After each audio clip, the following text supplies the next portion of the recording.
Praise the Lord. പുറപ്പാട് പുസ്തകം 24-ാം അധ്യായം 1 മുതൽ 18 വരെയുള്ള തിരുവചനങ്ങൾ. അവൻ പിന്നെയും മോശയോട്, നീയും അഹരോനും നാദാബും അബീഹൂവും ഇസ്രയേൽ മൂപ്പന്മാരിൽ 70 പേരും യഹോവയുടെ അടുക്കൽ കയറി വന്ന് ദൂരത്തു നിന്ന് നമസ്കരിപ്പിൻ. മോശ മാത്രം യഹോവയ്ക്ക് അടുത്തു വരട്ടെ, അവർ അടുത്തു വരരുത്, ജനം അവനോട് കൂടെ കയറി വരികയും അരുത് എന്ന് കൽപ്പിച്ചു. എന്നാൽ മോശ വന്ന് യഹോവയുടെ വചനങ്ങളും ന്യായങ്ങളുമെല്ലാം ജനത്തെ അറിയിച്ചു. യഹോവ കൽപ്പിച്ച സകല കാര്യങ്ങളും ഞങ്ങൾ ചെയ്യുമെന്ന് ജനമൊക്കെയും ഏക ശബ്ദത്തോടെ ഉത്തരം പറഞ്ഞു.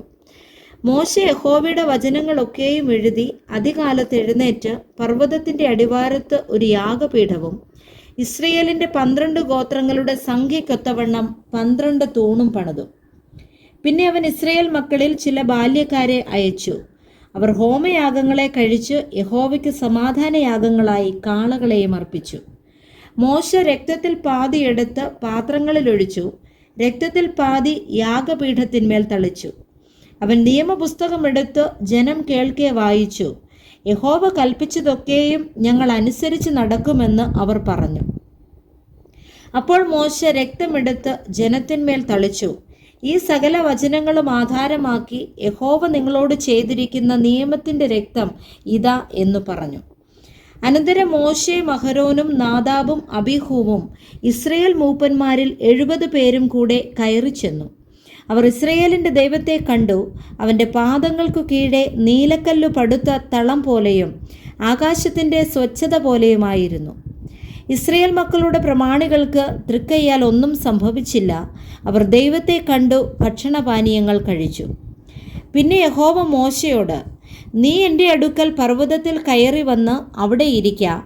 ഞാൻ നിനക്ക് കൽപ്പലകകളും നീ അവരെ ഉപദേശിക്കേണ്ടതിന് ഞാൻ എഴുതിയ ന്യായപ്രമാണവും കൽപ്പനകളും തരുമെന്ന് അരുളി ചെയ്തു.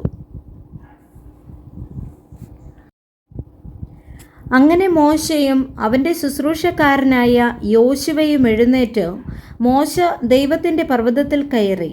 അവൻ മൂപ്പന്മാരോട്, ഞങ്ങൾ നിങ്ങളുടെ അടുക്കൽ മടങ്ങി വരുവോളം ഇവിടെ താമസിപ്പിൻ.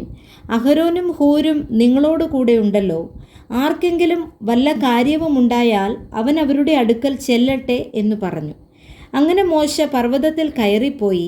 ഒരു മേഘം പർവ്വതത്തെ മൂടി. യഹോവയുടെ തേജസ്സും സീനായി പർവ്വതത്തിൽ ആവസിച്ചു.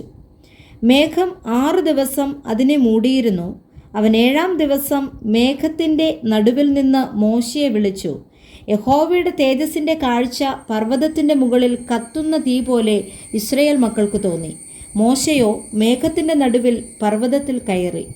മോശ 40 പകലും 40 രാവും പർവ്വതത്തിലായിരുന്നു.